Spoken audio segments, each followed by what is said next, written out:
Hello and welcome to Channel's Book Club. I am Olakunle Kasumo. Nigeria has produced and keeps producing great writers. All over Africa, the country continues to be the reference point when it comes to producing writing talents on the continent. One interesting thing to observe is that many of the most notable Nigerian writers live overseas. Chimamanda Ngozi Adichie, Chigozie Obioma, Helen Oyeyemi, Helen Abila, Sefi Atta, Ben Okri, and many others all live either in North America or Europe. The good news is that they are expressing their talents well in their foreign homes while making their native homes proud. We try our best to introduce Nigerian writers on this show, and today's episode is not different in that regard. Let's get to meet one of the most accomplished of them. Okey Ndibe, novelist, political columnist and essayist, is the author of Foreign Girls Inc., Hours of Rain, and Never Look an American in the Eye. He is also the co-editor of Writers Writing on Conflict and Wars in Africa. Born in Yola, the capital city of Adamawa State, Nigeria, Okey's early life was marked by Nigeria's civil war, and though Ndibe is now one of the millions of African diasporans in North America, his writings depict a strong connection to his roots and history. Well, I'm Nigerian, and even though I've spent half of my life in America, my most emotional investments are still in Nigeria. And so I see myself essentially as a writer whose a writer's terrain is the world, but Nigeria is part of that world, and Nigeria is central to the world that I like to explore. Apparently, for novelists, characters tell a lot about their worldview.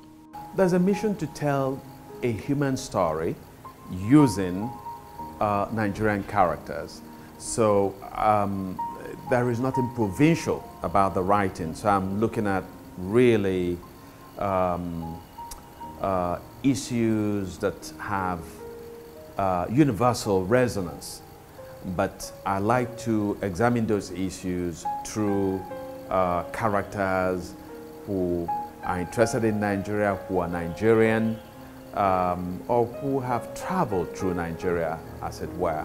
Okey explores politics in his writing, and that could probably have a lot to do with how unhappy he is about the state of his home country.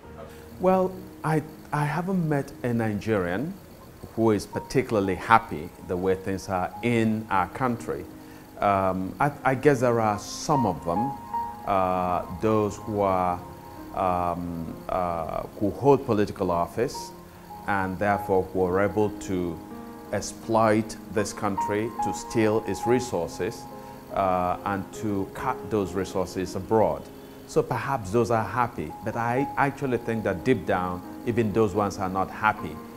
Because there's no sense of security to speak of in our country. You can buy a Rolls Royce, but there is really no road to drive that Rolls Royce. You can build a mansion, but there's no water that runs in that mansion, so you have to dig a borehole. You can build a mansion again, but you have no electricity.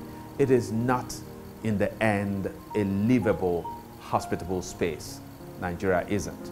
From Ngugi wa Thiong'o, Usman Sabane, Bessie Head to Wole Soyinka and Chinua Achebe, many of Africa's most notable writers have been very much involved in lending their voices to political happenings in their countries. Chinua Achebe and Wole Soyinka are writers who, as it were, began to narrate our nation into being, right? They became important writers at the turn of our history when we were reclaiming our autonomy after close to 100 years of colonial rule. And so their writing became part of that anti-colonial struggle and became part of that struggle to define what it means to be a Nigerian. It's a very frustrating exploration, and Soyinka will be the first to tell you that. Achebe made that point clear. And for us, for me at any rate, I'm still wrestling with what does Nigeria mean at minimum. And so, so for me, for example, I've been engaged in writing columns about Nigeria and in Nigerian media, a number of Nigerian media. It is an extension, really, and it predated my diversion into fiction and into memoir.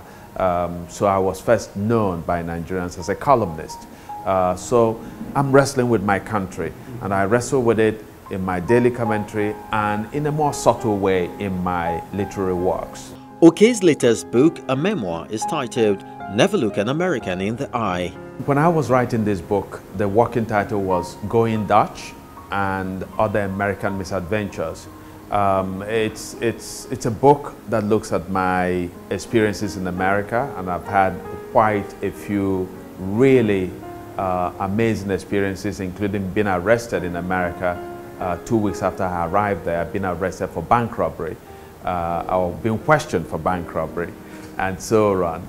And so I decided that, having written my second novel, Foreign Gods, Inc., that it was an organic development if I examined my own personal life in America.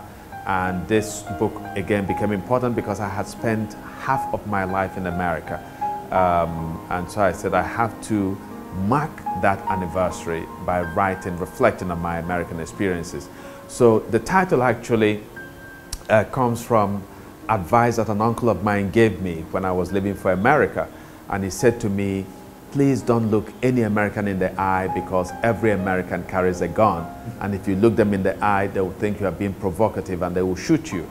And of course, my uncle had never been to America. And so the day I was arrested by the police because they suspected that I had robbed the bank, I was not making eye contact with the police officer as he questioned me. And that actually increased his suspicion of me. Never Look an American in the Eye tells the story of Okey Ndibe as a Nigerian living in the United States of America.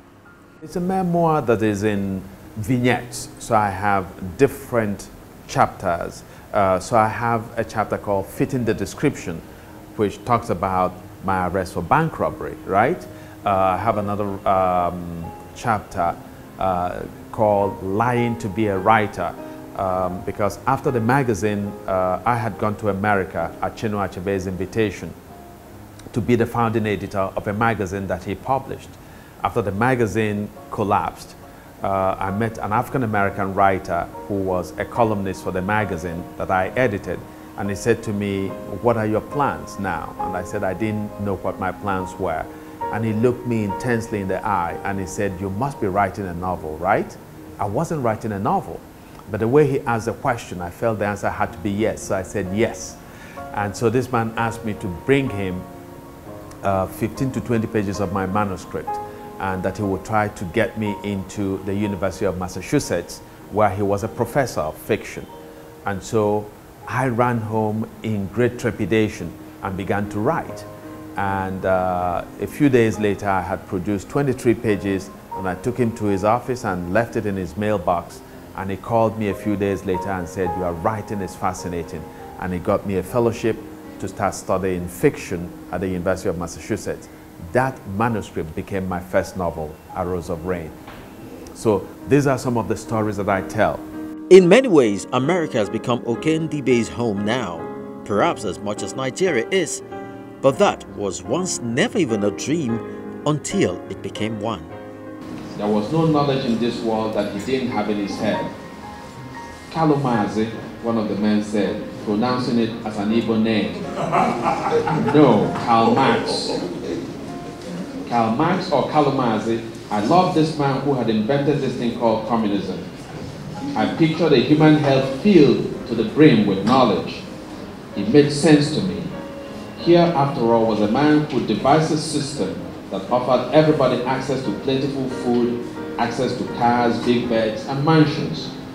Communism meant for me the very extinction of poverty.